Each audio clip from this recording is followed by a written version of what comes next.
fond of her channel, Cash Life with Bhumi. You made my day, Sheetal. Thank you so much.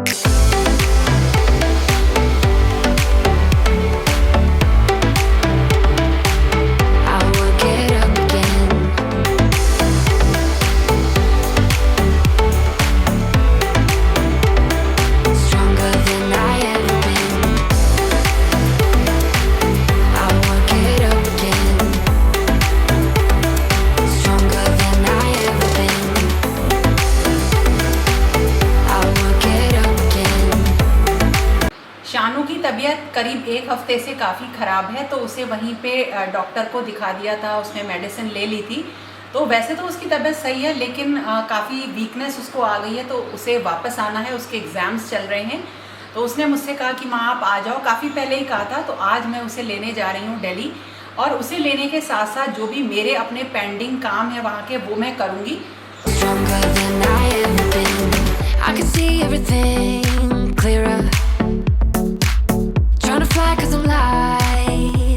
आपकी energy का source क्या है ये बताइए। Energy का सोर्स रियली बताऊं, कुछ कमेंट्स होते हैं जो मुझे अप्रिशिएट करते हैं, और आप लोग जो मुझे रिकॉग्नाइज करते हो, मतलब रिकॉग्निशन है बेसिकली एक जो मिलता है मुझे, उसी से मुझे मन करता है कि कुछ नई नई चीज़ें मैं बनाऊं। बस यही मन करता है। But I must say you are really very very hard working. Oh, thank you. My pleasure. Pleasure is all mine.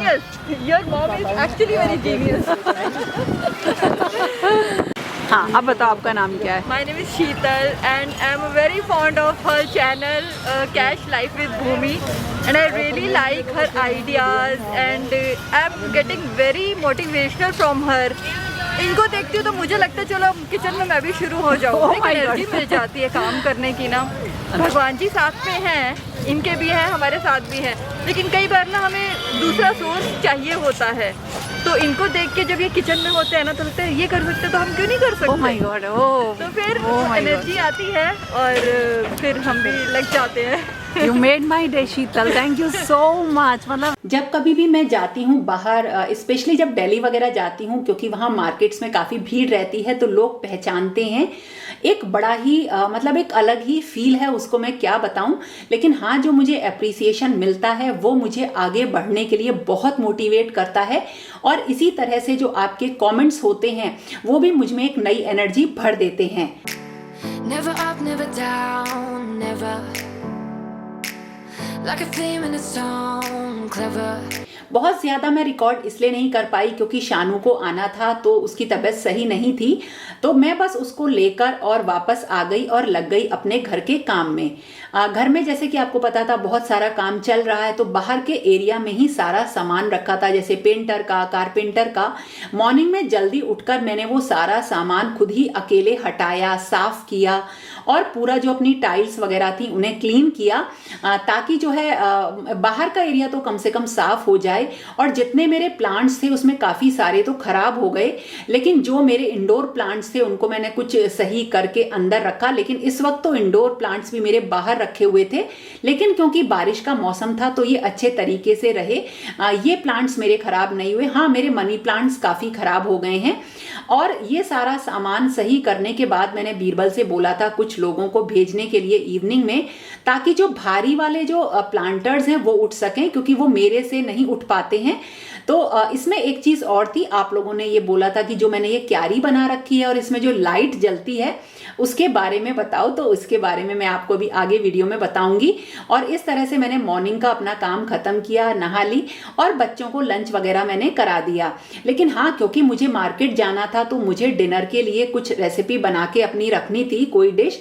तो मैंने जो है ना एक बहुत अच्छी डिश बनाई है, बहुत बढ़िया है। इसके लिए मैंने क्या किया, मखाने भून लिए हैं थोड़े से ऑयल में, और इन मखानों को बिल्कुल क्रंची होने तक भून लिया है। और अब मैं क्या करूंगी, थोड़ा सा ऑयल लेके उसमें खड़े गरम मसाले डालूंगी और 4 बड़ी प्याज डालूंगी, और प्याज को बिल्कुल गलने तक मैं थोड़ा सा इसे रख लूंगी। ये सब्जी है मटर की, मखाने की, पनीर की, एक शाही दावत वाली हलवाई स्टाइल सब्जी है, बहुत बढ़िया लगती है। और इसके लिए मैंने करीब 500 ग्राम्स तो पनीर लिया है और अब देखिए जो प्याज थी वो हल्की सी गल गई है। इसमें टमाटर डाल दिए और टमाटर के साथ ही डाल देंगे नमक। इससे टमाटर गल जाएंगे बिल्कुल बढ़िया तरह से। ये जो ग्रेवी बनेगी ना, इससे आप मलाई कोफ्ता, शाही पनीर और बहुत ढेर सारी सब्जी बना सकते हो। तो ये देखिए मेरा करीब 500 ग्राम्स पनीर है। ये भी मैंने 500 ग्राम्स नहीं है, ये कम है, सॉरी, उसे भी मैंने कट कर लिया, करीब ऐसा होगा 250 ग्राम्स। और ये सारी चीज़ें तो मैंने तैयार करके रख ली हैं। अब टमाटर गल गए हैं, ठंडा होने पर मैंने इनको पीस लिया और पीसते टाइम मैंने इसमें थोड़ा सा खोआ डाल दिया है। त्योहार का टाइम है तो थोड़ा खोआ घर पे है, अगर खोआ नहीं है तो मलाई डाली जा सकती है, लेकिन मलाई को आप इसके साथ मत पीसिएगा। और मैंने थोड़ा सा दूध डाल दिया ताकि अच्छे से बिल्कुल बारीक पिस सके। मलाई को बाद में ही डालिएगा, आप केवल इन मसालों में थोड़ा सा दूध डाल के बारीक पीस लीजिए। ये देखिए बिल्कुल बढ़िया बारीक पिस गया है, बिल्कुल इसको कोई छानना नहीं है मुझको। अब मैंने क्या किया, थोड़ा सा ऑयल लिया और इसमें मैं डाल दूंगी सूखा पिसा धनिया, हल्दी और लाल मिर्च। आप अपने टेस्ट के अकॉर्डिंग जितना चाहें उतना डाल सकते हैं। और फिर इसमें जो पेस्ट बनाया था उसको डाल देंगे और मिक्सी में थोड़ा सा पानी डालकर उसको भी डाल देंगे। उसमें लगा हुआ है तो इससे ग्रेवी थोड़ी सी पतली भी हो जाएगी। और अब इसमें डालेंगे थोड़े से काजू। शानू को बहुत ही ज्यादा पसंद है रिच सब्जी, लेकिन मसाले वो ज्यादा नहीं खाता है। ऑप्शनल है, अगर आप डालना चाहें तो डाल लें, लेकिन मैंने थोड़े से काजू इसमें डाल लिए। और उसके बाद अब इसे हम बॉईल होने देंगे। और अब मैंने क्या किया है, मटर डाल दी है। अगर फ्रोजन मटर है तो ये 2-3 मिनट में गल जाएगी। अगर आप कच्ची मटर ले रहे हैं तो उसको थोड़ा सा बॉईल करने के बाद ही इसमें मिलाएं। अब देखिए मटर गल गई है। अब हम क्या करेंगे, थोड़ी सी कसूरी मेथी भी हम भूनने के लिए रख देंगे। पनीर भी ऐड कर दिया है और मखाने भी ऐड कर दिए हैं, तो तवे पर हम कसूरी मेथी रख देंगे। कसूरी मेथी का जो टेस्ट है वो भुनने के बाद बहुत ही ज्यादा अच्छा आता है। थोड़ा सा भूनने के बाद डालेंगे, इसमें डालेंगे भुना जीरा और गरम मसाला 1-1 चम्मच। और जब आप सर्व करें ना तो इसके ऊपर से क्रीम भी डाल दीजिए। मैंने आपको नान बनानी सिखाई थी ना, बहुत अलग तरीके के मेथड से, वो नान बनाइए, बहुत अच्छा लगेगी। और मैंने इस तरह से ये डिनर की एक सब्जी बना के रख दी है। अब मैं तसल्ली से काम करूंगी। और बारिश आ गई है बहुत तेज।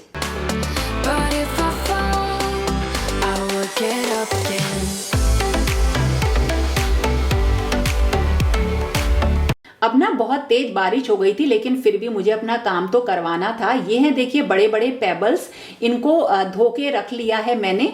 और ये है एलईडी लाइट की स्ट्रिप। ये वाटरप्रूफ होती है, बारिश में खराब नहीं होती है। लास्ट ईयर दिवाली से अब तक ये चल रही है, लगी हुई है। और ये देखिए डाल दी है मोटी बजरी क्यारी के अंदर। इसमें कोई मिट्टी नहीं है, बस बजरी पड़ी हुई है। और इसके ऊपर जो है ये पेबल्स डाल दिए और जो एलईडी लाइट की स्ट्रिप थी उसे किनारे किनारे लगा दिया। और ये वुडन कुछ जो तख्ते होते हैं ना, इनमें पॉलिश करवा ली है। पहले मैंने ये बगैर पॉलिश के रखे थे, लेकिन बगैर पॉलिश के वुडन चीजें बाहर खराब हो जाती हैं, लेकिन अब ये खराब नहीं होंगी। और इनको ऊपर से कुछ इस तरह से प्लेस कर दिया, देखिए। और इसमें नीचे कोई मिट्टी वगैरह नहीं है, डायरेक्टली एक किनारा बना के इसमें बजरी भर दी है। अब हम इसके ऊपर जो है ना प्लांटर्स रख देंगे। और बारिश हुई थी तो देखिए कितना पानी भर गया है, जड़ें गलने का डर रहता है। एक्स्ट्रा पानी निकाल दिया और बिल्कुल सही ढंग से बराबर ये सारे प्लांटर्स रख दिए। अब देखिए जरा लुक, कितना अमेजिंग लुक आता है इसका। रात में मैं बता नहीं सकती, इतने सुंदर लगते हैं ये। और ये बड़ा वाला जो प्लांट है ये मैंने अभी लगवाया था, करीब 1 मंथ पहले। अच्छे से ग्रो हो गया है और ये भी बहुत ही सुंदर लगता है।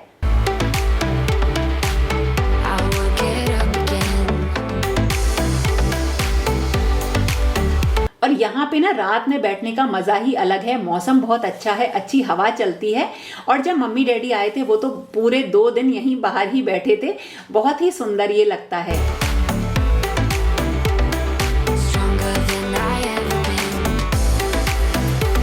अब मुझे मार्केट जाना था, लेकिन मार्केट जाने से पहले मैंने जितना भी मेरे पास ठाकुर जी का सामान था वो सारा निकाल लिया। होता क्या है, कई बार हमारे पास बहुत अच्छी चीजें होती हैं फिर भी हम नई ले आते हैं।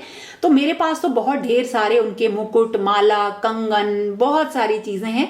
तो मैंने चेक किया, देखा कि कौन कौन से डिजाइन की मेरे पास हैं, कौन सा नया डिजाइन लूं कि नहीं लूं, क्योंकि कई तो उन्हें मैंने अब तक पहनाई ही नहीं है। तो मैंने वो सारी चेक कर ली और इसी के साथ जो भी इत्र वगैरह थे वो भी चेक कर लिए और मैं निकल पड़ी मार्केट।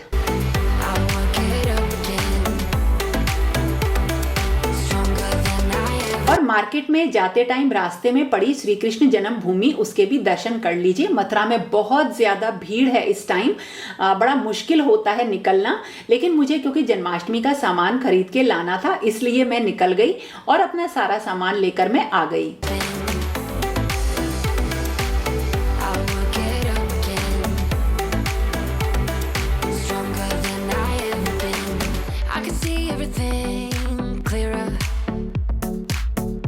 जब भी कोई फेस्टिवल होता है तो मैं कोशिश करती हूँ कोई पीतल का बर्तन लूं। तो मैं जब जन्माष्टमी पे अभी ठाकुर जी का सामान लेने गई तो मैंने कुछ इस तरह का देखो एक बड़ा बर्तन लिया है। अब आप कहोगे ये तो बहुत कॉस्टली होगा। हुआ क्या था कि मुझे एक लोटा चाहिए था प्लेन, तो मैंने जब उनसे लोटा मांगा ना तो मेरी नजर इस पे पड़ी। जब मैं इनको ऑनलाइन देखती हूँ तो ये बहुत कॉस्टली है, करीब 3000 या 2500 की रेंज में है। ये पीतल का बना हुआ है और इसका वेट है 2 kg और ये मुझे केवल 1200 रुपीज में मिला। और उसका रीजन मैं आपको बताती हूँ क्यों मिला, क्योंकि इसमें ना यहाँ पे एक डेंट है छोटा सा, यहाँ पे कहीं ये दबा हुआ है थोड़ा सा, इसकी वजह से मुझे ये जो है ना बिल्कुल सस्ता मिल गया। बहुत सुंदर लगा। ये भगवान जी के काम भी आ सकता है, डेकोरेशन के काम भी आ सकता है। वैसे तो ये काफी कॉस्टली होते हैं ब्रास के आइटम्स, धीरे धीरे करके ही ये इकट्ठे हो पाते हैं और मैंने काफी सारे धीरे धीरे करके इकट्ठे कर भी रखे हैं। और इसके साथ मैं लेकर आई हूँ 2 दीपक। ये थोड़े से गहरे हैं, ये मैंने लिए हैं तुलसी माँ के लिए जलाने को, क्योंकि वहां मैंने मिट्टी का बर्तन रख रखा था तो मैं पीतल के ये 2 दीपक लेकर आई। और जो एक बहुत अच्छी चीज मुझे मिल गई बिल्कुल अच्छे प्राइजेस में, वो थे ये 2 सिंहासन ठाकुर जी के। ये मुझे एक्चुअली मैं उनसे 2 लेकर इसलिए आई कि मुझे मंदिर में रख के देखने थे कि कौन सा वाला साइज आ जाएगा। मुझे बड़ा वाला ज्यादा अच्छा लग रहा था। ये मुझे बहुत अच्छे लगे थे और कलरफुल भी हैं और इनमें काम भी हो रहा है, कुछ नए तरीके के हैं। इससे पहले मेरे पास एक झूला है ठाकुर जी का और एक फूल बंगला टाइप का भी है उनका बना हुआ, लेकिन मुझे सिंहासन चाहिए थे, बहुत अच्छे लगे। वैसे तो मैं जब श्रृंगार का सामान लेती हूँ तो उनकी मतलब 2 ड्रेस लेती हूँ उस दिन सुबह पहनाने के लिए, और एक होता है जब वो रात में उनका जन्म होता है उस दिन उस टाइम पे पहनाने के लिए। तो मेरे पास सुबह पहनाने के लिए तो थी रखी हुई, मैं उन्हीं में से पहना दूंगी उनको, क्योंकि वो बिल्कुल नई रखी हुई हैं। और जो मैं लेकर आई हूँ उनके लिए वो एक नई ड्रेस में ले आई हूँ। तो पूरा उनका श्रृंगार और उनकी जो ये ड्रेस वगैरह है ना, ये सब मैं लेकर आई हूँ, पूरा इसमें रखा हुआ है। और एक कमेंट जो कल के वीडियो में बहुत ज्यादा आया था कि मैं जन्माष्टमी किस दिन मना रही हूँ। मैं जन्माष्टमी मना रही हूँ 19 अगस्त को, 19 अगस्त को। और 19 अगस्त का दिन होगा सुबह, जब उस दिन से जन्माष्टमी का काम शुरू होगा। पूरे दिन के बाद 19 अगस्त की जो रात होगी उस दिन ठाकुर जी का मैं अभिषेक करूंगी। जरूर करिए अभिषेक। और उसके बाद मैं उन्हें नए वस्त्रों से उनको नए वस्त्र धारण कराऊंगी और उनकी आरती करूंगी। और जो मेरी आरती है वो श्री कुंज बिहारी जो आरती होती है, आरती श्री कुंज बिहारी की, वही मैं करती हूँ। और ऐसी ही पूजा है, आप जो भी आरती करते हो, जिस तरीके की भी आप पूजा करते हो वैसे पूजा करें, क्योंकि पूजा सबकी अपनी होती है। लेकिन हाँ, अभिषेक करना ये सब चीजें जरूरी होती हैं। तो इस तरह से जब आपको कहीं अगर कुछ अच्छे रीजनेबल प्राइस में कुछ चीजें मिल जाती हैं तो उन्हें ले लेना चाहिए, अगर दिमाग में हो तो। मैंने जल्दबाजी नहीं करी। जैसे मुझे ऑनलाइन ये बहुत दिख रहा था, लेकिन मैं नहीं ले रही थी कि बहुत कॉस्टली है, अरे फिर पुरानी हो जाती है, इतनी महंगी चीजें लो, फिर उनसे मन भर जाता है। तो इससे तो सस्ती चीजें लो। अगर मन भी भरता है ना तो आप उन्हें कहीं रख देते हो, मतलब किसी और रूम में चेंज कर देते हो। लेकिन जो महंगी चीजें होती है उनको हमेशा लगता है ये बहुत महंगी ली है, इसलिए मुझे ये बहुत अच्छा मिल गया। और मैं इसे ऑनलाइन नहीं ले रही थी इसीलिए कि ये कॉस्टली पड़ेगा। तो दोस्तों, कैसा लगा वीडियो? पसंद आए तो लाइक जरूर करना और फिर मिलेंगे एक नई और इंटरेस्टिंग वीडियो के साथ। तब तक के लिए okay friends, thank you and bye bye. और हाँ, घर का जो काम है वो अभी चल रहा है, मतलब मैंने रोक दिया है फेस्टिवल्स की वजह से। और जैसे ही फेस्टिवल खत्म होंगे, जन्माष्टमी खत्म होगी, उसके बाद जो बचा हुआ जितना भी काम है उसको मैं करवाऊंगी, क्योंकि ये हमेशा का प्रोसेस होता है। घरों में काम चलते रहते हैं, थोड़े बहुत काम कभी आते हैं, लेकिन उसके साथ साथ हमें अपनी जिंदगी को भी भरपूर जीना चाहिए। इसीलिए मैं फेस्टिवल्स मनाती हूँ और बहुत एंजॉय करती हूँ, बहुत अच्छा लगता है।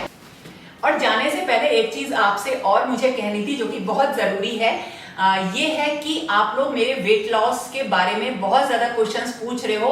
तो जो भी आपके क्वेश्चंस मेरे वेट लॉस को लेकर हैं वो सारे क्वेश्चंस आप कमेंट बॉक्स में जरूर दीजिएगा, पूछिएगा, लिखिएगा कमेंट्स में, क्योंकि मैं जल्दी ही एक वीडियो बनाने वाली हूँ अपने पूरे वेट लॉस के ऊपर। तो सारे कमेंट्स लिख देना, सारे क्वेश्चंस लिख देना। Butterfly 'cause I'm light as a feather.